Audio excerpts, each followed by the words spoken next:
Okay, so for this free response problem, you're looking at a 0.3 kilogram ball in a cup of negligible mass attached to a block of mass m on a table. A string passes over a light pulley and connects the block to a 2.5 kilogram object as shown above. The system is released from rest. That will definitely be important later. The block accelerates to the right, and after moving 0.95 meters, the block collides with a bumper near the end of the table.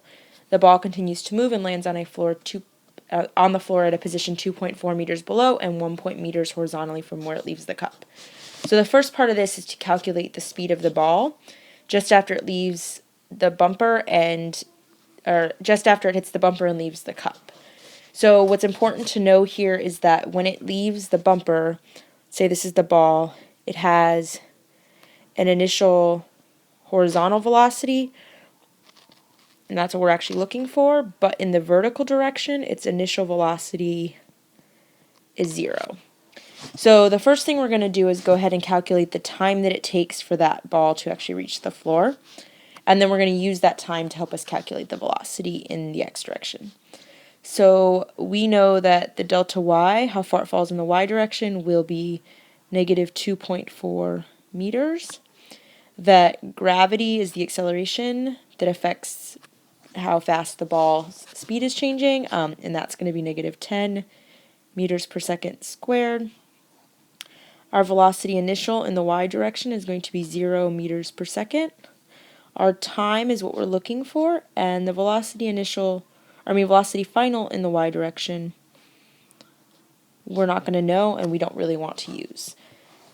So a formula that relates these pieces of information would be delta y, sometimes you could see it as delta x, equals VIT plus 1/2 AT squared. And when we're looking at this term will go away because the initial velocity is 0.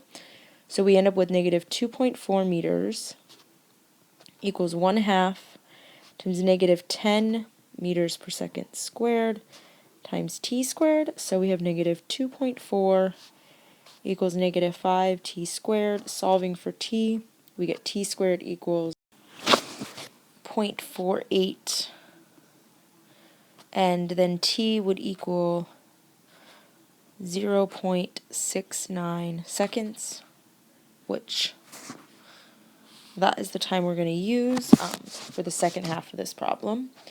So now we actually need to calculate the velocity that it leaves. So in the x direction, there is no acceleration, so it is okay to just use velocity equals the displacement over time. We know the displacement in the x direction after it leaves the cup is 1.8 meters. The time that it takes to do that is 0.69 seconds.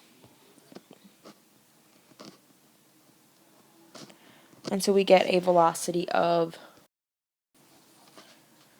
2.6 meters per second. So for part B, we're going to use the information that we had in part A, and we are going to calculate the magnitude of the acceleration of the block. So its initial velocity, since it starts from rest in the x direction, is going to be 0 meters per second. By the time it reaches the end of the table, that'll give us the final velocity. We would get 2.6 meters per second. We're looking for the acceleration. We don't know how much time it takes to do that, but we do know that it takes a displacement of 0.95 meters to get to the end of the table. So we get, we can use this formula, VF squared equals VI squared plus 2A delta x, and we're going to solve for A. So we have VF squared minus VI squared equals 2A delta x. Again, solving for A, we end up with VF squared minus VI squared divided by 2 delta x. So our final velocity was 2.6 meters per second squared minus 0 squared all over 2 times 0.95 meters. That gives us an acceleration of 3.56 meters per second squared. I would probably just say 3.6 meters per second squared.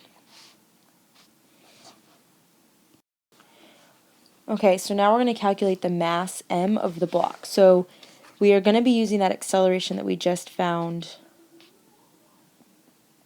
in the previous part. What I want to do is look at two free body diagrams. We have the free body diagram of the object that's falling, and so pulling that down is going to be 25 newtons, which is the 2.5 kilograms times 10 meters per second squared. We're getting 25 newtons. And that, on the other side, the thing that would be holding this object right here up would be the tension of the string. For the other half of the system, the one that's moving the other way, we end up with that tension is pulling it this way. We have a normal force that way, and Fg this way. So looking at that, we're going to start with the blue system, and we have that the sum of the forces in the y direction equals mass times acceleration. And I'm going to say that tension is pulling upward, that's positive, and we're going to say that downward is negative. So we have that tension minus 25 newtons, or Fg, equals the mass, which is 2.5 kilograms, times a negative acceleration, because the acceleration of this system will be moving downward. So we end up with tension equals 25 minus 2.5 A. In our other system, we have the sum of the forces in the horizontal direction equals mass times acceleration. So we're getting just tension equals the mass, which is 0.3 plus a big M times acceleration. So we're going to substitute the other piece that we have. The tension is the same for both. So what I now have is that 25, so using those two pieces together, we have 25 minus 2.5 A equals 0.3 plus a big M, also times A. So what I'm going to do is go ahead and put everything together that has an A value. So we have 25 equals 0.3 plus M plus 2.5 all times A. And we actually know the acceleration. It's 3.6 from the previous part of this. So we have 0.3 plus M plus 2.5 times 3.6. So what I'm going to do is go ahead and start solving for big M. So we end up with 25 divided by 3.6 equals 2.8 plus the mass. So we're going to get 6.94 equals 2.8 plus big M. Big M will equal 4.1 kilograms. Okay, so if the mass of the ball is increased, the horizontal distance it travels before hitting the floor will decrease. Explain why this happens. So if the mass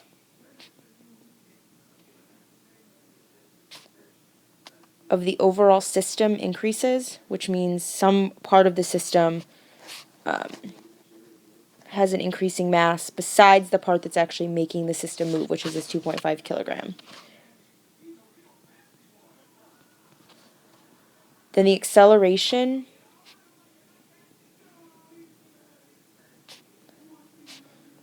of the system will decrease.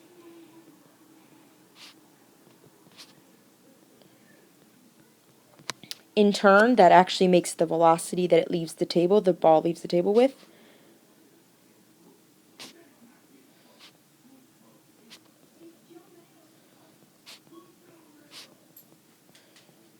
will also decrease, since the time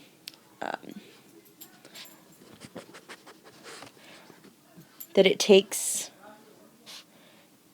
to reach the floor will stay the same.